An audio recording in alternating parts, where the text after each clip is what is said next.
사랑의 하나님 아버지, 예수님의 이름으로 아버지 앞에 나아갑니다. 저희에게 은혜와 지혜를 더하여 주시옵소서. 살아있는 깨달음과 저희 마음속 깊은 곳에서부터 우러나오는 영감을 허락하여 주시옵소서. 지금 이 짧은 순간에도 당신의 아들 예수 그리스도의 이름이 영광 받으시기를 간절히 기도합니다. 예수님의 이름으로 기도드립니다. 아멘. 이 말씀을 듣기 전 하나님의 은혜가 더 널리 퍼져나갈 수 있도록 이 영상에 좋아요를 눌러주시고 구독을 통해 저희와 영적 여정을 함께 해주시길 부탁드립니다. 여러분의 작은 손길이 누군가에게는 큰 위로와 도전이 될 수 있습니다. 주님의 이름으로 여러분을 축복합니다. 안녕하세요. 거룩한 지혜를 사랑하는 여러분. 오늘 우리는 신약 성경이 말하는 금식이라는 어쩌면 조금은 무겁게 느껴질 수 있는 주제에 대해 함께 깊이 생각해보고자 합니다. 금식에 대해 많은 경험과 깊은 이해를 가진 분도 계실 것이고 이제 막 첫걸음을 떼려는 분도 계실 겁니다. 오늘 이 시간은 우리 모두를 위한 시간이 될 것입니다. 우리가 살고 있는 이 시대는 마치 거대한 폭풍우 앞에 선 것과 같습니다. 성령께서는 지금 이 순간에도 온 열방의 교회를 역사상 가장 위대한 부흥과 가장 거대한 흔들림을 위해 준비시키고 계십니다. 사도행전에 기록된 것 이상의 부흥이 오고 있지만 동시에 역사상 그 어느 때보다도 극적이고 혹독한 흔들림 또한 다가오고 있습니다. 이 두 가지 거대한 흐름이 지금 세계 무대 위에서 함께 일어나고 있습니다. 우리 사회를 둘러싼 압박감은 점점 더 커지고 도덕적인 혼란은 극에 달하고 있으며 우리 사회의 근간인 가정은 그 어느 때보다 큰 공격을 받고 있습니다. 개인적으로나 국가적으로 경제는 흔들리고 있으며 수많은 새로운 사상과 도전들이 우리의 믿음을 시험하고 있습니다. 심지어 오랫동안 신실하게 믿음의 길을 걸어왔던 이들 중 일부마저 신앙의 핵심적인 교리와 진리에서 물러서는 안타까운 모습도 보입니다. 하지만 바로 이와 같은 때에 하나님께서는 당신의 교회를 일으켜 세우고 계십니다. 더 많은 사람들을 온전한 헌신으로 부르시며 주님께 모든 것을 내어드리는 삶으로 초대하고 계십니다. 그리고 이 거대한 준비의 과정 중심에 바로 금식이라는 주제가 있습니다. 금식은 하나님의 은혜에 더욱 적극적으로 그리고 온 마음으로 반응하는 행위입니다. 금식은 성령님으로부터 더 많은 것을 받도록 우리를 준비시키며 역사의 흐름을 바꾸는 일에 하나님과 더 깊이 동역하도록 우리를 이끌어줍니다. 금식을 통해 우리의 영은 더욱 부드러워지고 예민해집니다. 우리는 변화의 주체로서 주님과 협력하게 되며 우리가 속한 공동체와 나라의 변화를 가져오는데 더욱 귀하게 쓰임받게 됩니다. 마가복음 4장 25절에는 예수님께서 말씀하신 하나님 나라의 근본적인 원리가 담겨 있습니다. 무릇 있는 자는 받을 것이요. 아주 단순한 말씀이지만 여기에는 엄청난 역동성과 깊은 의미가 담겨 있습니다. 하나님 나라가 어떻게 움직이는지를 보여주는 원리입니다. 있는 자는 누구든지 당신이 가진 것이 아무리 작을지라도 하나님께서는 더 많은 것을 주시기 원하신다는 약속입니다. 우리가 기도하고 금식하며 하나님께 반응할 때 우리 삶과 환경, 그리고 사역 속에서 성령님의 활동이 더욱 증가합니다. 이것은 성경과 역사가 증명하는 명백한 사실이며 우리 중 많은 이들이 개인적인 경험을 통해 알고 있는 진리입니다. 하나님께서는 우리가 가진 것에 만족하며 머무르기를 원치 않으십니다. 우리에게 무언가를 주실 때 그것은 더 큰 것을 향한 갈망과 비전을 일깨우기 위함입니다. 하나님은 우리에게 더 많은 것을 주시고자 설득하고 계십니다. 내가 너에게 줄 것이 더 많단다. 내가 너를 설득하고 싶구나. 하지만 여기에는 조건이 있습니다. 바로 하나님의 방식대로 하나님의 때에 따라야 한다는 것입니다. 하나님의 방식은 보통 아기가 한 걸음씩 떼듯이 아주 작고 점진적인 성장을 통해 이루어집니다. 우리는 크고 극적인 변화를 좋아합니다. 사랑과 이해, 기도가 한 번에 거대하게 성장하기를 바랍니다. 물론 하나님께서 때로 그런 큰 걸음을 허락하시기도 하지만 하나님 나라의 법칙은 아기 걸음마입니다. 많은 사람들이 이 작은 성장에 실망하고 시험에 듭니다. 주님, 저는 큰 일을 할 준비가 되었습니다. 큰 것을 주십시오. 하지만 주님은 말씀하십니다. 아니다. 나는 너에게 더 많은 것을 줄 것이다. 하지만 내 방식대로 작은 발걸음을 통해서 줄 것이다. 우리가 기도하고 금식할 때 종종 우리는 그 과정 속에서 별다른 것을 느끼지 못할 때가 많습니다. 이것이 우리를 힘들게 합니다. 우리는 무언가 큰 감동을 느끼고 즉각적인 큰 성장을 경험하고 싶어 합니다. 하지만 주님은 말씀하십니다. 너는 아마 많은 것을 느끼지 못할 것이고 성장은 작아 보일 것이다. 그러나 나는 너에게 계속해서 성장을 더하고 또 더할 것이다. 이 여정은 너의 영적 삶 전체에 걸쳐 계속될 것이다. 그러므로 우리는 신실함을 잃지 말아야 합니다. 갈망하며 계속해서 반응해야 합니다. 하나님의 방식대로 그 여정을 따라가야 합니다. 우리가 더 이상 작은 발걸음으로 나아가기를 멈출 때 하나님께서 우리에게 주시는 것도 멈추게 됩니다. 여기서 중요한 지혜가 있습니다. 우리의 영적 성장은 주나 월 단위가 아니라 연 단위 혹은 10년 단위로 측정해야 한다는 것입니다. 젊은 시절에 저는 기도하고 금식한 후에 몇 주, 몇 달이 지나도 큰 변화가 없는 제 자신을 보며 실망하곤 했습니다. 나에게는 효과가 없나 봐. 내가 무언가 잘못하고 있는 걸 거야 라고 생각했습니다. 하지만 수십 년이 지난 지금 돌이켜보면 하나님은 언제나 신실하게 저를 성장시키고 계셨습니다. 단지 제가 너무 가까이에서 너무 조급하게 바라보고 있었을 뿐입니다. 여러분이 금식을 시작할 때 즉각적인 변화를 측정하려 하지 마십시오. 오히려 몇 년이 흐른 뒤에 뒤를 돌아보며 주님, 당신께서 제 삶에 그리고 우리 공동체 가운데 위대한 일을 행하셨습니다. 라고 고백하게 될 것입니다. 마태복음 6장에서 예수님은 만약 너희가 금식한다면 이라고 말씀하지 않으셨습니다. 너희가 금식할 때에 라고 말씀하셨습니다. 이는 금식이 제자의 삶에 있어 매우 자연스럽고 일상적인 부분임을 암시합니다. 그리고 은밀한 중에 보시는 너의 아버지께서 겉으로 갚으시리라고 약속하셨습니다. 여기서 겉으로 갚으신다는 보상에는 세 가지 차원이 있습니다. 첫째는 재정, 관계, 사역 등 우리를 둘러싼 환경에 임하는 외적인 축복입니다. 둘째는 우리의 마음이 부드러워지고 사랑과 하나님을 향한 확신이 자라며 의를 향한 새로운 열정이 생기는 내적인 기적입니다. 이것이야말로 기적 중의 기적입니다. 그리고 셋째는 우리가 종종 간과하는 영원한 보상입니다. 금식으로 예민해진 영은 우리로 하여금 더 나은 위의 결정을 내리게 하고 그 결정들은 영원한 상급으로 이어집니다. 어떤 이들은 금식을 극단적인 신앙생활이라고 생각합니다. 하지만 11조를 드리고 원수를 축복하며 겸손히 섬기는 것처럼 금식과 기도 또한 그리스도인의 가장 기본적이고 정상적인 삶의 일부입니다.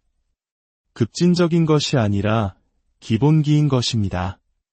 혹시 나는 금식을 잘 못해요라고 생각하는 분이 계신가요? 괜찮습니다. 사실 태어날 때부터 금식을 잘하는 사람은 아무도 없습니다. 금식에는 은혜가 필요합니다. 그러므로 하나님께 금식의 은혜를 구하십시오. 저는 40년 넘게 신앙생활을 하면서 수많은 금식을 했지만 단 하루의 금식을 할 때조차도 월요일에는 주님, 내일 저를 도와주세요 라고 기도하고 화요일에는 하루에도 몇 번씩 주님의 도우심을 구합니다. 많은 분들이 도움을 구해야 한다는 사실 자체를 잊고 살아갑니다. 주님과의 대화 속에서 금식의 은혜를 구하는 것을 습관으로 삼으시길 바랍니다. 그렇다면 금식의 은혜란 무엇일까요? 어떤 이들은 금식의 은혜를 받으면 배고픔이나 연약함, 어지러움을 전혀 느끼지 않을 것이라고 오해합니다. 금식하는데 너무 배고파요. 은혜가 없나 봐요. 아닙니다. 저도 금식할 때마다 항상 배고픕니다. 몸에 힘이 하나도 없어요. 저도 마찬가지입니다. 영적으로 억눌리는 기분이에요. 당연합니다. 우리 몸에 독소가 빠져나가고 사탄은 우리를 공격하며 머리는 어지럽습니다. 금식의 은혜란 슈퍼맨처럼 모든 어려움을 초월하는 것이 아닙니다. 진정한 금식의 은혜는 포기하고 싶은 마음보다 계속하고자 하는 결단이 더 큰 것입니다. 저는 금식할 때마다 늘 그만두고 싶었습니다. 단 한 번의 예외도 없었습니다. 하지만 그만두고 싶은 욕구보다 계속 나아가려는 결심이 더 강하게 제 마음을 붙들었습니다. 그것이 바로 금식의 은혜입니다. 우리는 잘못된 동기로 금식해서는 안 됩니다. 하나님의 호의를 얻어내려고 하거나 다른 사람들에게 자신의 경건함을 보여주기 위해 금식하는 것은 올바르지 않습니다. 우리는 하나님의 사랑을 얻기 위해 금식하는 것이 아니라 예수 그리스도로 말미암아 이미 그 사랑을 값없이 받았기 때문에 감사함으로 금식하는 것입니다. 역사적으로 위대한 부흥을 이끌었던 존 웨슬리, 조나단 에드워즈, 찰스 피니와 같은 인물들은 예외 없이 정기적으로 금식했고 금식을 하나님 나라의 정상적인 훈련으로 가르쳤습니다. 감리교의 창시자인 존 웨슬리는 일주일에 이틀을 금식했으며 그가 이끄는 모든 젊은 설교자들에게도 똑같이 할 것을 강력하게 권했습니다. 이제 금식의 구체적인 목적들에 대해 살펴보겠습니다. 첫째, 우리는 다니엘처럼 금식하며 우리의 죄를 고백합니다.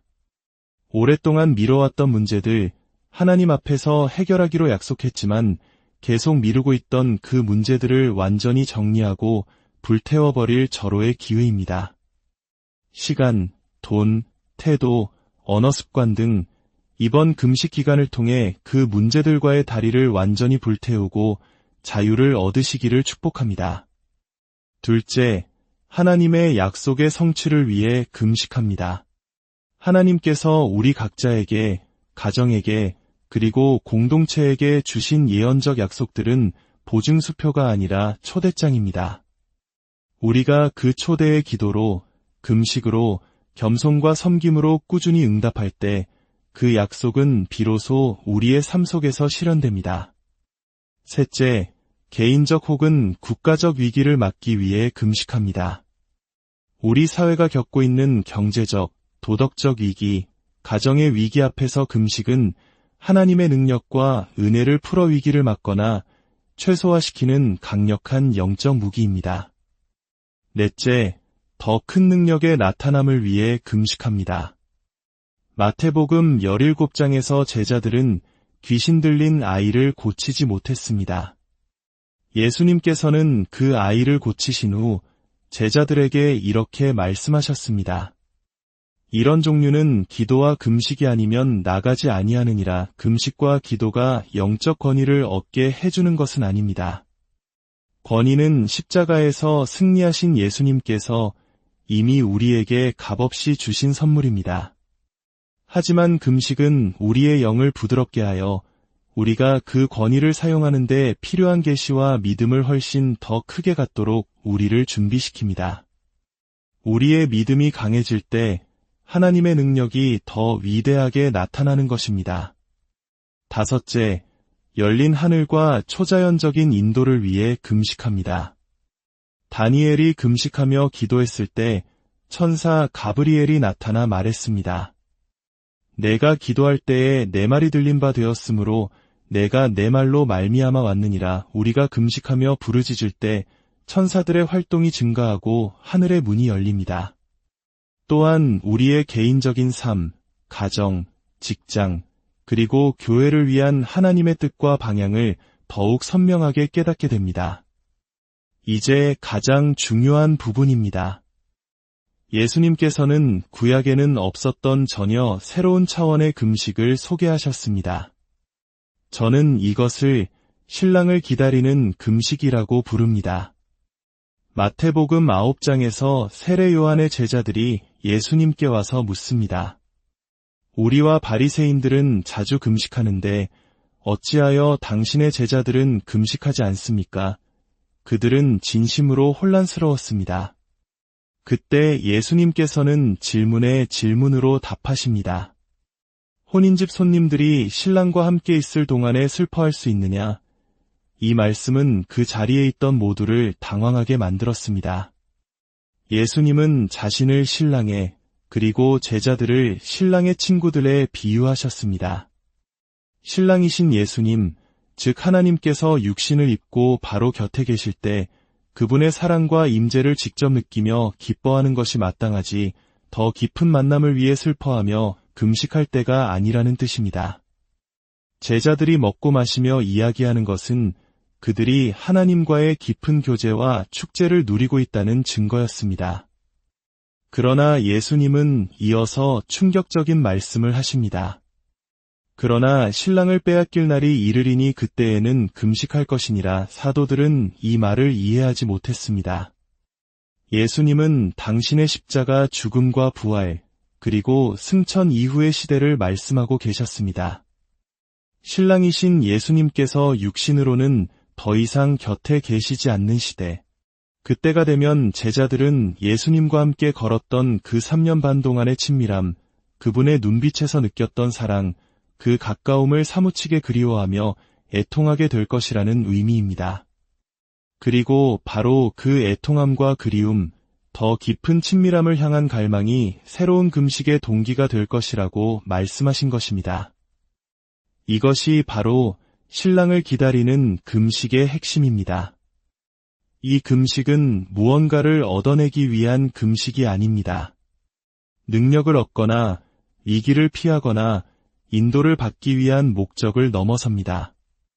이 금식은 오직 신랑이신 예수님, 그분의 마음을 더 깊이 느끼고 경험하고 싶은 갈망, 그 사랑에 대한 사무치는 그리움에서 시작되는 금식입니다. 이 금식 안에는 놀라운 역설이 존재합니다.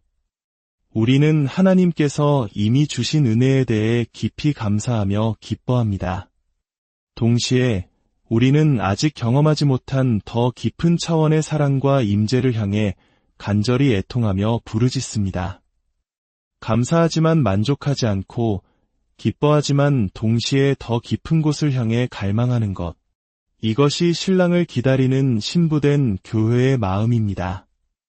어떤 이들은 간절하기만 하고 감사하지 않아서 현재 주시는 은혜를 놓칩니다. 또 어떤 이들은 감사하기만 하고 간절하지 않아서 하나님께서 예비하신 더 큰 축복으로 나아가지 못합니다.